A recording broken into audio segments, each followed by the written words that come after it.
Kia ora te iwi, haere ake nei I te Karere, kei te ata Wāhanga hia te anamata o ngā kaunihera ārohe o te tai tokerau, kei te kimi whakaaro I ngā hapori me pēhea.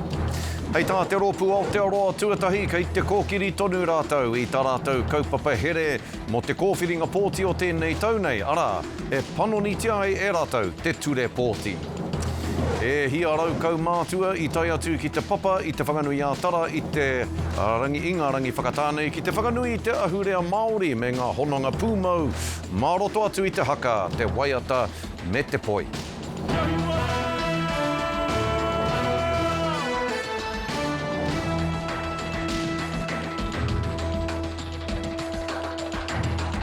Kei aku manu noho mataara I tēnā koutou katoa taumai anō ki te pai kōrero a te Karere. Kei te ata wānanga hia te anamata o ngā kaunihera ārohe o te tai tokerau. Kei te kimi whakaaro I ngā hapori me pēhea. Nā te kaupapa Head Start a tēnei kā wanatanga, I ore ai ngā kaunihera nei ki te hui. Ko ngā māharahara ki taua kaupapa, ko te whaireo o ngā hapori, ko te whaireo hoki o te Māori ki ngā whakatau e pāna ki tēnā hapori. Anei rā a Daphne Pōpata o te kukupa. E wānanga hia ana te anamata o ngā kaunihera ki te tai tokerau. We're hearing a lot of feedback around ensuring that we protect the local voice. Ko tā te kā wanatanga, he haka kotahi I ngā kaunihera ārohe me ngā kaunihera a takiwā. E toru mārama noi ho tō rātau wā ki te tuku tono. So we're working very, very closely with the other councils in Northland. So Wāhanga District Council, Taikura District Council and us, and Northland Regional Council are playing a part in it, even though they can't be part of our submission. So we're working very, very closely with those other councils. Asking the Mayor to take over the role of the regional councils is like asking your GP to take over doing all the hospital surgery. It's impossible. Hei tā te hiamana o te rārawa, me rapu te painga mo te tai tokerau whānui. Kaore ngā whakautu I utua te katotia o ngā pātai te pōlu. Engari ka āhua whakamohio I ngā kōrero me te hiehie o te kāwana. Kia noho te tai tokerau ki roto ki tētahi pauaka, ka noho te tai tokerau ki roto I ngā pauaka e rua. He aha ngā piki me ngā heke, he aha ngā painga. Nō reira, ko te hiehie o te pōnei, kia rapua te painga mo te katoatea o te tai tokerau. So we've decided to take it out to the community and get to the views of the community, so the community voice into the process. So the intent is to engage as much as we possibly can within the short time frame we've been given by the Head Start process. E ai kia Ruben Taipari, me whai wāhinga iwi katoa ki te haka hoki o rātau hakaaro. Rere ke tātou te iwi Māori o te huku ki te tau iwi engari ki te motu. Rere ki te motu, te nuinga o te huku o te tai tokerau whānui he Māori. Nā rere kei hea nā whakaaro o te māngai o te iwi Māori, tētahi, te tuarua, te honunga, o nā kaunihera ki ngā whānau me nā hapu, kei he te māngai mo nā hapu me te iwi, co-governance rānei pēr, te kōrero o tēnā, e whakai tēnā, te co-governance, pai tērā kōrero, a mea kei raro I tō tātou tiriti o Waitangi. Hei te tua iwa o Akuhata, ka tuku ai ngā kaunihira I a rātau tono ki te kāwanatanga. Daphne Pōpata, te kukupa. Hei tā te rōpū Aotearoa tuatahi, kei te kōkiri tonu rātou I tā rātou kaupapa here mo te kōwhiringa pōti o tēnei tau. E panonitia ai te ture pōti, kia pōti ai ko ngā tāngata kirirarau anake o tēnei whenua, ki roto I ngā pōti a motu, ārohe anō rā hoki. Hei tā te kaiarahi a Winston Peters I tētahi hui I Mahurangi. Ko tā rātou kaupapa here nei, he whakakore atu I te ture pōti o te wā nei, I nā rā hoki he ai ki te ture I tēnei wā, e pai ana kia pōti tētahi tangata, he visa noho tāna, te kaumārua marama hoki a ia e noho ana ki konei ki ngā pōtitanga o tēnei whenua. Whether they're making any commitment to this country or not, or whether they're going to stay here or not. And that's just wrong. So we're going to restore the rights just to those people who are New Zealand citizens. Hei tā Winston Peters, ko tā te kiri rarautanga, he paihere i te tangata ki tēnei whenua. O tira kia pūmau ki tēnei whenua me tōna manapori motuhake. Ka are hoki te whakaritenga o tēnā hotoi tū ki konei i te rite ki te kiri rarautanga. Nā, ko te whakaungungu i ngā pūkenga hanganga o te tangata, ko te whakaungungu i te mōhio ki te whakatipu kai. Koera etahi kaupapa e whakatō puni ana i ngā whānau o te tai tokerau i tēnei matariki. Kei te haria e te kaiao tool shed, ārātau pāraha ki te marae o whangaroa ki ako ai ngā whānau ki te hanga me te whakatika māra, hei oranga mō te marae. Kei a Harata Brown, te roa ngātu. Tēnā koutou, nau mai haramai ki te kai o tool shed. He akoranga hau, he pukenga hau. Mā ngā uri tonu o whangaroa. I think that there's not a lot of options this way where, whānau can get awhi, so that's my main goal for the tool shed, to help out the whānau that needs help. Kua tai mai te kai o tool shed, hei hanga i ngā taumata kāri nei. He rauemi hei whakanui te mātahi o te tau. He māra kai, hei kohātu ki o tātou marae o whangaroa. Etahi ka noho mai ki konei ki te ngaire, etahi ka hari atu etahi o tātou nei whānau ki te marae atu i Wainui, and atu i Matauri hoki. Ko tāku he whakaako kia rātou me pēhe te mahi, me pēhe te tapahi, me pēhe te ine, i ngā rākau e rāhuatanga katoa. Actually meeting all the whānau and getting together and watching them work and get a work experience and having a laugh with the whānau and that, it's really good. It's a lot of fun, so I really enjoy it. I roa ka mai te kaupapa kai o tool shed i te whāinga matua, kia hāpai ngā whānau ki te whakatika, ki te hanga reini o rātou ake whare. O reira, kua whaiwahi ngā whānau ki te kanohi ho miro i enei tapu, te wawahi, te mirimiri e rāhuatanga katoa kia tino mātauria i e rā tapu. Ka timata i konei ngā māra kai, tērā pia he cabin, tērā tau, then tai atu ki ngā whare toru whāruma, kihini katoa. Yeah, koera te whānga matua mā mātou. And here are my safety glasses. Ai marika ki te ngaire marae nei, puawai mai ai, ngā akoranga hau i tēnei, te tauhau a te Māori. Harata Brown, te Karere.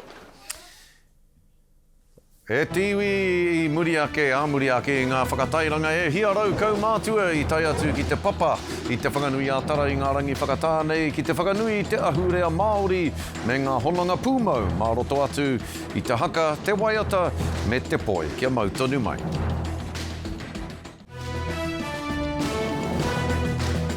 E kare mā hoki mai anō ki te karare I tēnei rā. Nā, I tū te whakataetae kapa haka o te motu mā ngā kura tuarua I tauranga moana I te rāwiki. I reira ngā kapa toa e whakataetae ana kia ki te ake ai ko wai te tino. Ko wai mā ngā whakaihuaka I tēnei taunei, tēnā kia tirohia ake e tātou. Ko te kapa I tuatoru, ko te whare kura o kirikiri roa no te waka o Tainui. He kapa I hua ake I te rā tuatahi o te whakataetae, o tira I te puna tuatahi, tai e a te kawe, tai kāka hoki te tū a tēnei kapa nei. Ko te kapa I tuarua, ko te whare kura o Māngere, no Tāmaki Makaurau. He kapa I waiwai tapu ki te rā whiringa toa. Engari kāri kitea, he hā mai he tai a te atanga rānei, mera wake, ka kounga, ka hiranga, ka tāhua, ana ka mihi a rātau e te marea whānui. Ko te kapa I eke panuku I tēnei tau 2021, ko te kapa haka o te koutu no Ngāti Whakaue I te waka o te arawa I Rotorua. I tuatoru rātau I te puna o te mate, I te rā tuatoru o te whakataetae. Me ara wake ka kitea te kaha, te ihi, te kuruhuna I te rā whiringa toa ki eke ai rātau ki te tihi o Manono. E mihi ana ki ngā kapa katoa I tū I te wiki kua pahure ake nei.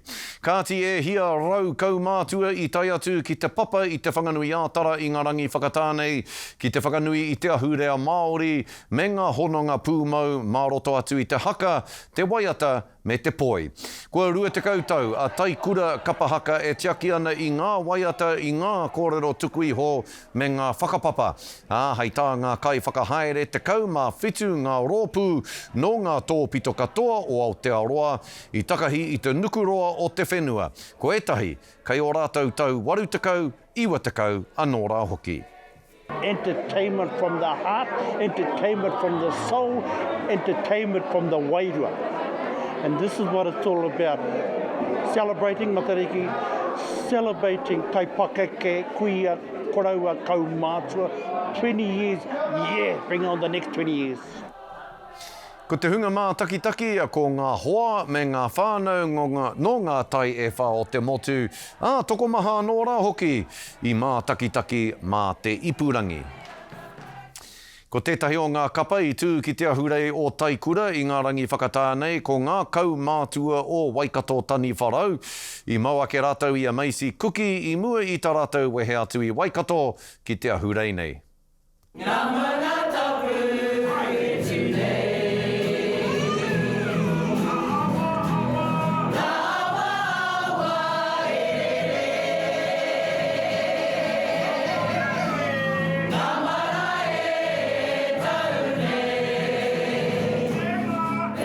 Reo waiata rōreka o te kapa Taikura o Waikato tani wharau.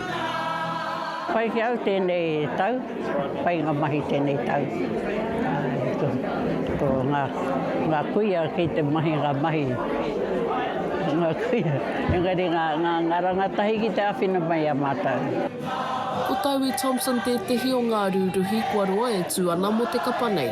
Hei tāna ko te manaakitanga a ngā kai hautu o te kapa, te tehi mea e kaha kite I roto I te kapa. E whai a tūrongo, e tiaki pai a mātau, a kūkara mātau. O tēra te tehi mea pai, ko tūrongo, kahatana manaki a mātau.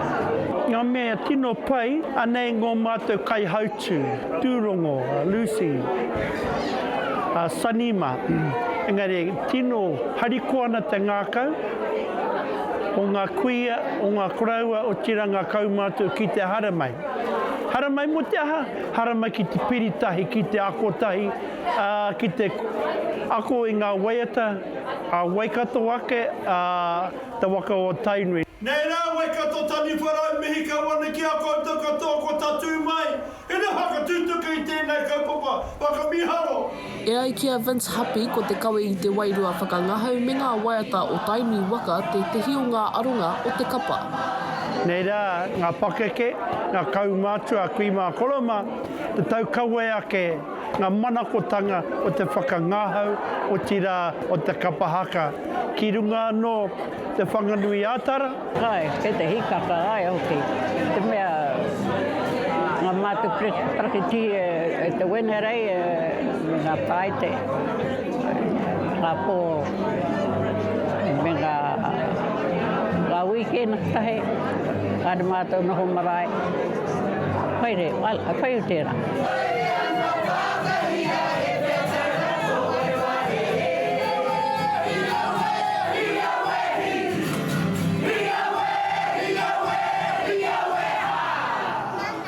Katu ngā kaumātua ki te papa ki te whakangahau I te marea, hei whakanui I te tauhou Māori. Maisi Kuki, Māukaha.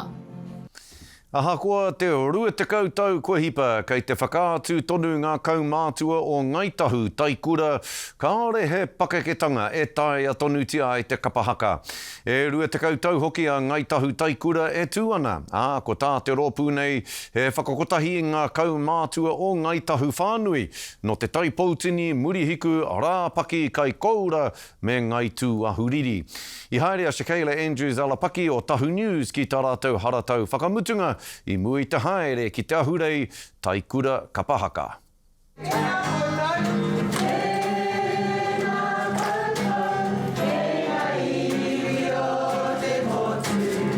Ko te haratau te mahi mo te hui taumata o Taikura.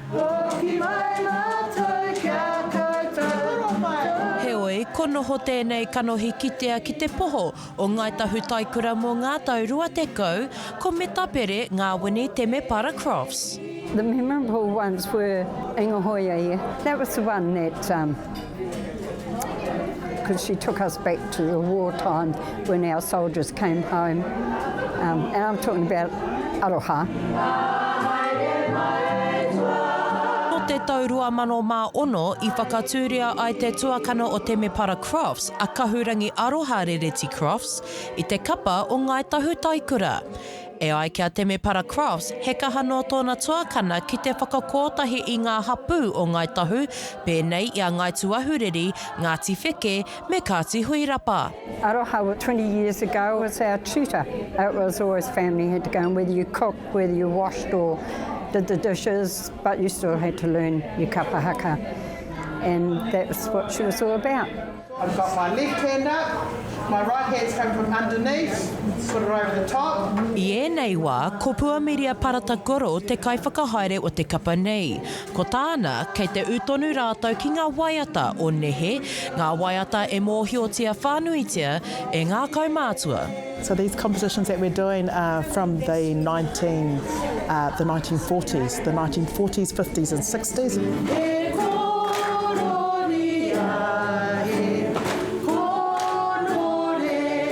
My favourite part of being with our taikura, with our taua and our paua, is just spending the time with them and watching them reconnect to each other.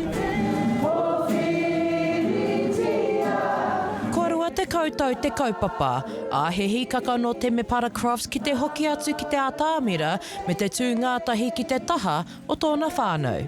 Because it's the 20th year and our new uniform is black and green. But in respect to three of my sisters and my brother, I will go on stage this year and still in red, black and white, and I will change my colour later.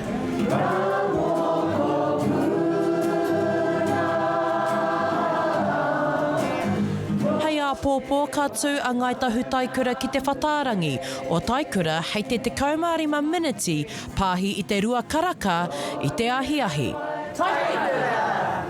Shakaila Andrews Alapaki, Tahu News.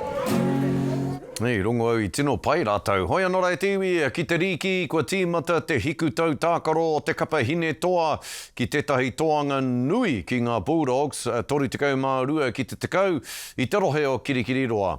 Rua tekau mātahi meneti I pau I mua I te piro tuatahi a ngā hine toa, engari nā tērā ka tūwhera te kuaha a e ono anō ngā piro karapipiti ka whāia e rātau. Ko te kaitākaro hou nei o tira kaitākaro o mua mā ngā Broncos, a Gail Broughton tētahi I kō reko mai. Ko tāna whakarite rautaki kia whai Hūrae e tahi atu me te Māori o na whakaaro o na pūkenga. E rua ngā piro kia Emma Nitapaki, e rua hoki kia Lavinia Tahala Liku, kia kēhi ai te kaupapa. I think just keeping things simple, that's, all we had to do. That was our goal to get out here tonight. Keep things simple and just stay connected. Kia oi hara I te mea, kāore tētahi raru, ko tahi I pā ki ngā hine toa, I whara tētahi o ngā kaiwhiwhi I te tohu Deli M, I tē rātau a Peyton Taki Moana, ka wehi I te whira, ko tōna pokohiwi te mate. E tiwi hei muri ake I ngā pānui hoko, ko ngā Huarere o te wā, kia mau tonu mai.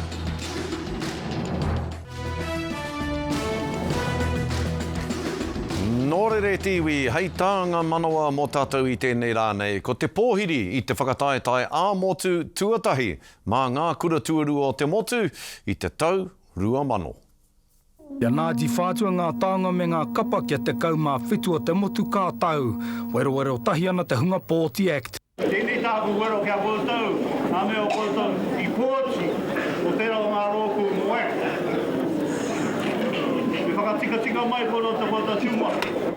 He tonga, tēnei mea te haku, tēnei mea te pūkana, tēnei mea te whētero o te tareko, o te arewa. Kai nā kai whakawā te mahi nui. Takau mā whitu ngā tīma I tūtū te poehu ki te Atamira. E waru mo tēnei rā, a pōpō ka tūmai anō e ua. Nā reira, hariko te ngākau mō ngai tāua katoa nā te mea koena te wā tuatai ka whakatū tēnei tūmo mō hui te taumata o ngā kapa katoa o ngā kura tuarua o te motu whānui tonu.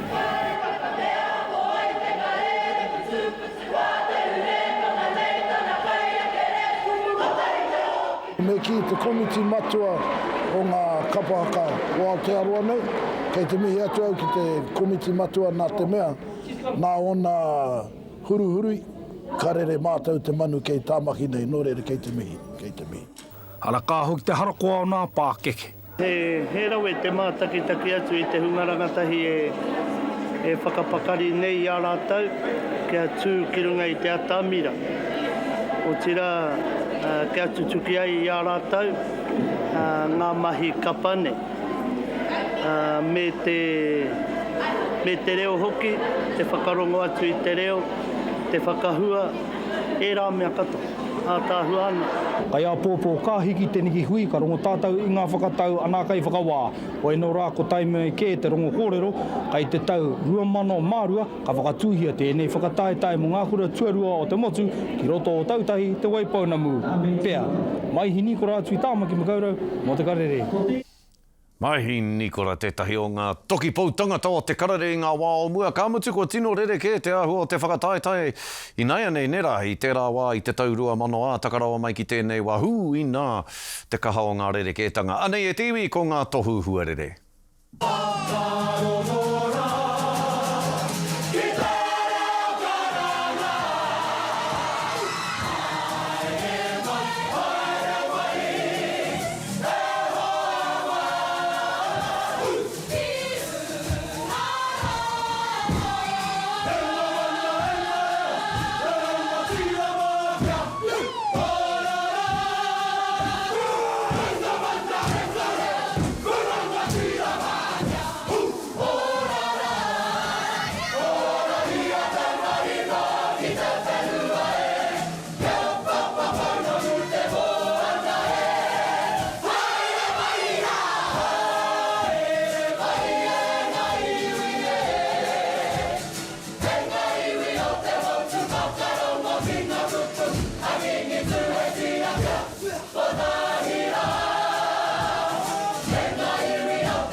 Koena tā te karere i tēnei rā, kia ora.